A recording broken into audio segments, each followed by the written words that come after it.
2D beat'em ups are a breed that's hard to get my attention. I like them, don't get me wrong, but it's very hard for one to really grab me. When I first saw Helvetii, I was drawn by its beautiful art, but I was a little disappointed to learn that the game was a single-player beat'em up. But since my goal with this channel is to bring games for everybody, I contacted devs from Team Quaqua, best name ever, and they were kind enough to provide me with a key. And then I started playing it and, well, where's my manners? Welcome, I am Savino, and this is The Flying Kick. Our story in Helvetii, an authentic historical Celtic tribe, starts in a world filled with violence, blood, and pride.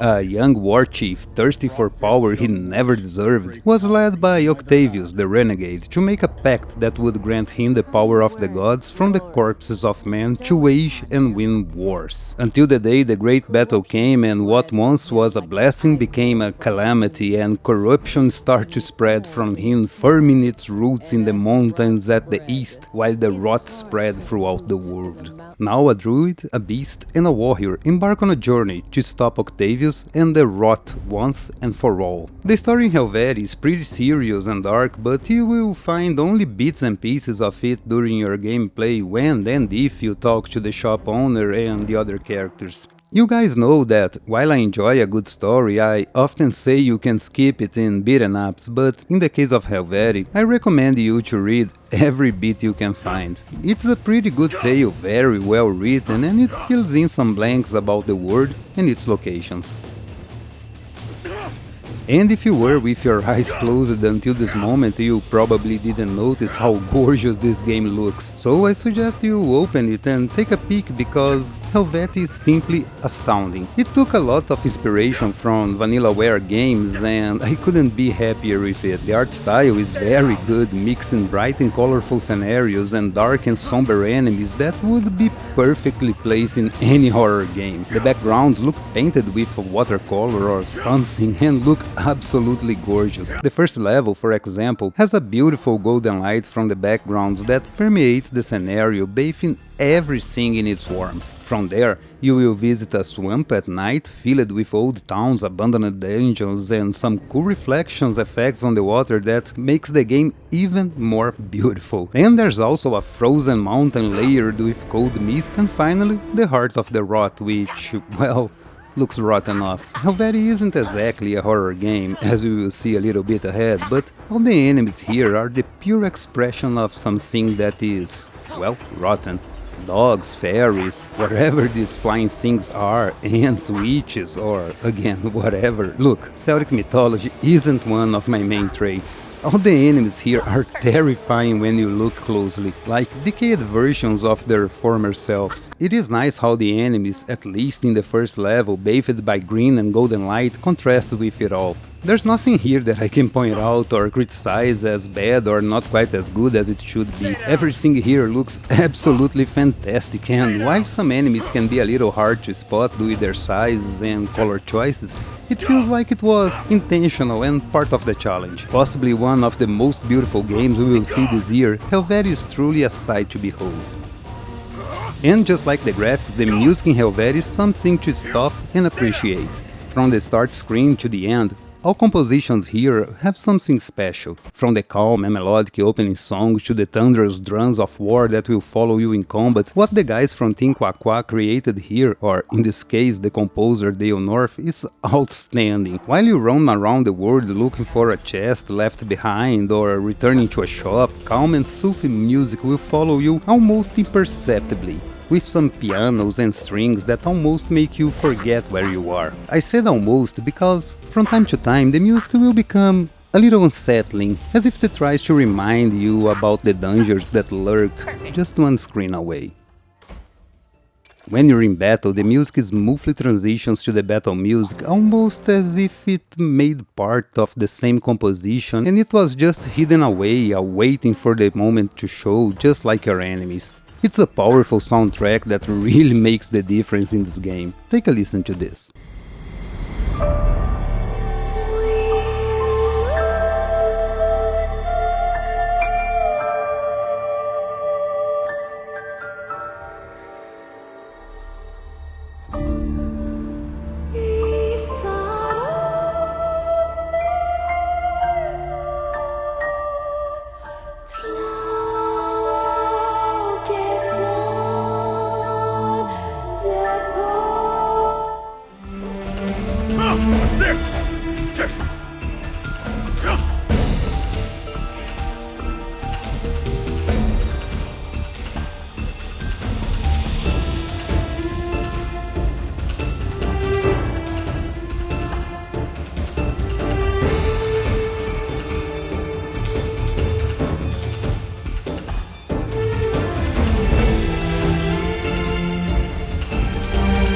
The game also has some high-quality voiceovers in the opening, and our heroes will drop some lines from time to time during combat and during taunts that you can do freely in the game. Nothing too fancy here or too repetitive, but nothing with too much variety, and you end up listening to the same and Oh, no, you don't. time and time again. This is not really a problem here because you will be so focused on the action that the voices are just an extra over all the hacks and slashes you will be hearing while slicing your enemies. One thing that disappointed me here is that the exchange you do with the owl, the shop owner, and the other heroes are just plain text, at least in my review copy. For a game so well made like this one, this may come as an oversight when in reality it probably was just a budget thing. Does it detract from the experience? Well, yeah, a little bit. Unless you don't care for the story, then you won't even notice.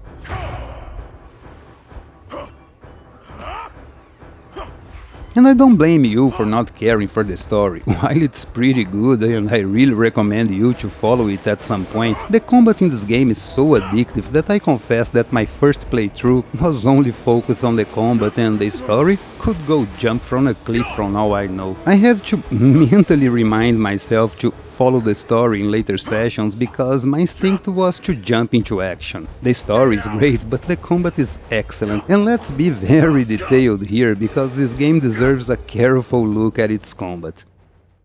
As you may notice by now, and by my whining at the beginning of the video, Helvetii is a 2D action character game. The action here is frantic, extremely fast and combo-oriented. The game starts with you picking one of the three characters: the vehicle, the striker, a warrior with a powerful blade that is fast with a good range, a high HP bar, and the lowest mana bar of them all. Henart, the beast, is the fastest of them all, with a good balance between health and mana. He is more focused on defense and counter-striking and is extremely fun to play.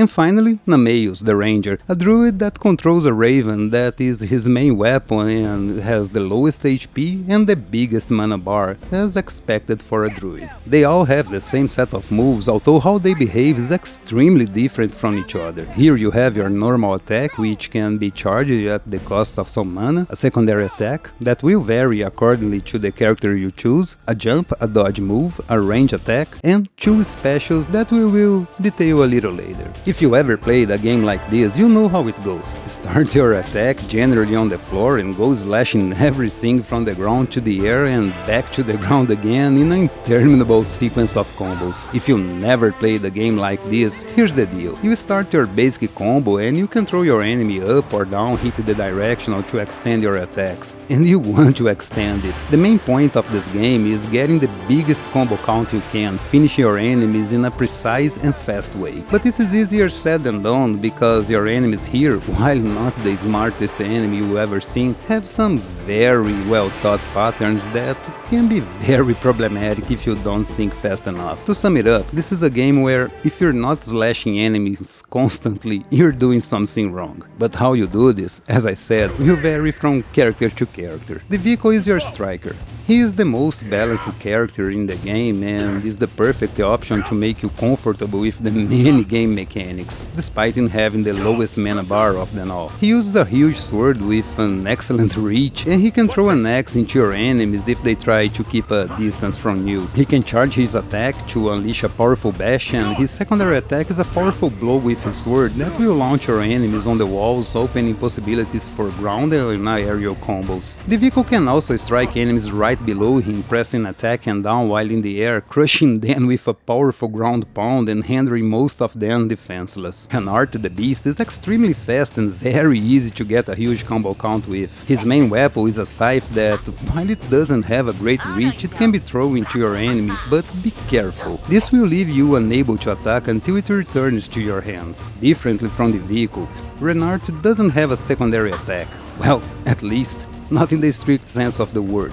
He uses a defensive stance that can parry most enemies' attacks and launch a counter-attack that will throw them up in the air, opening the opportunity for aerial strikes. In reality, Renard is an opportunistic character. His attacks are fast and always aimed in a way that you can use them defensively. His charged attack teleports him behind the enemy while leaving in his trail a powerful flurry of slashes. Renard also has a ground pound of sorts. When pressing attack and down while in the air, he will do a diagonal flying kick followed by a slash that will cut through your enemies. And finally, Nameus, the ranger, he is a druid that controls a raven that is pretty interesting to use. His main attack, the bird, will cross the screen as long as you keep tapping attack, leaving you completely defenseless for your enemies. To recover your pet, you must wait for him to return to you or go to him. Sure, Nameus won't be completely defenseless since he can summon a magical feather to throw at his enemies, and his secondary attack is a blast of energy that not only pushes away your enemies but also doubles his strength while it burns through your mana bar. His charged attack creates a hurricane that traps your enemy inside it, and while the duration is pretty short, it can be a powerful tool against some enemies. As I said earlier, this is an action-oriented game and your goal is to keep your count as high as possible all the time, throwing your enemies up on the walls, on each other. There are tons of opportunities to keep it going until all enemies on a particular scene are dead. This brings us to how the game works. I should have started from here, but I didn't, so there's that. Helvetii is a roguelike game, where when you die, that's it, but you keep your upgrades for future runs, making everything easier with time. The world here is divided into 4 levels, each one with 2 sub-areas guarded by many enemies and a boss. These sub-areas are divided in rooms like a Metroidvania without the backtracking that you have to explore to find the exit. Most rooms you will enter will spawn enemies and have their doors closed until you clear them. The rooms are made by hand, but they are randomly organized for each run, keeping everything fresh every time. And in these rooms is where you will find chests that also can spawn after fights, shops and shrines. The chests come in 2 flavors, a wooden one and a stone one. The wooden often will spawn after a good fight and will contain coins, mana and life. The stone ones always come locked, and you will need a key that can be purchased at the store if you don't have any with you, and can contain the same as the wooden chests, but also can contain some pretty cool upgrades that will last for your entire run. Shops are where you will find not only the keys but apples to replenish your life and food that can boost your stats, your life and mana. These will be invaluable for your runs and they can cost a lot of coins, so saving for them will be your best option here. These upgrades can largely extend your life, which sounds great, but wait, you need this extra life in exchange for your specials. And no, I'm not talking about specials draining your life, oh no. Here, you will get your specials randomly from the shrines you find, and to get the special they offer, you must make a blood sacrifice. It will take 15 from your total HP to get your special, and 30 and 45 respectively to upgrade it. Oh, you can also sacrifice 10 HP to change the offers the god are making to you. It can be very costly depending on how your run is going getting these specials, but they can be extremely helpful. They always come in sets of 2 and are mapped to the triggers on your controller and mapped to something.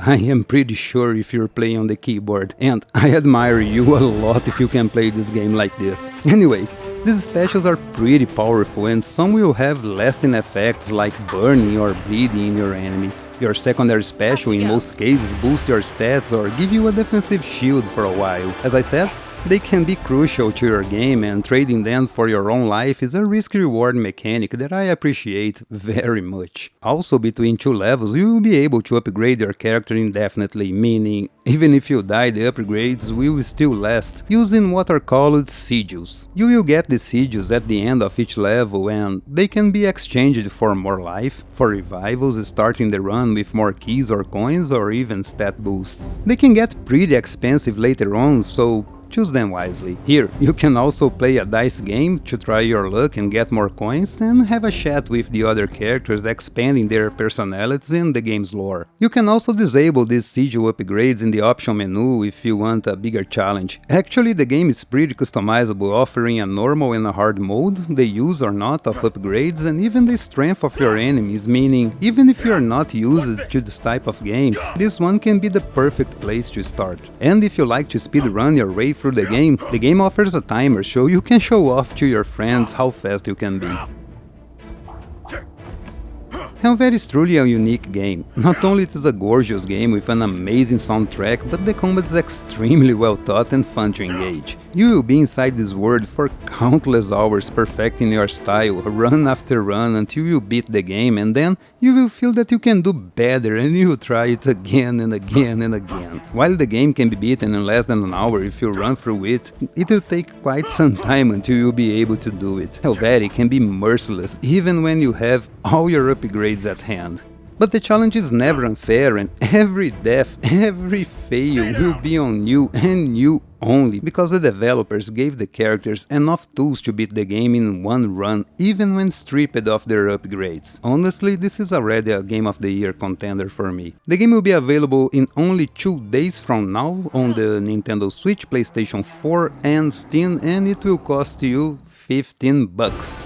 And that's it for the review, guys, a long one this time. I hope you enjoyed it and thanks for being around this long. I will be back this week with the review of Track to Wyoming that dropped on my Switch this week and I even noticed. And we will also talk a little about this game that is awesome, believe me. See you guys pretty soon. I hope you all have an awesome day and remember, keep it up.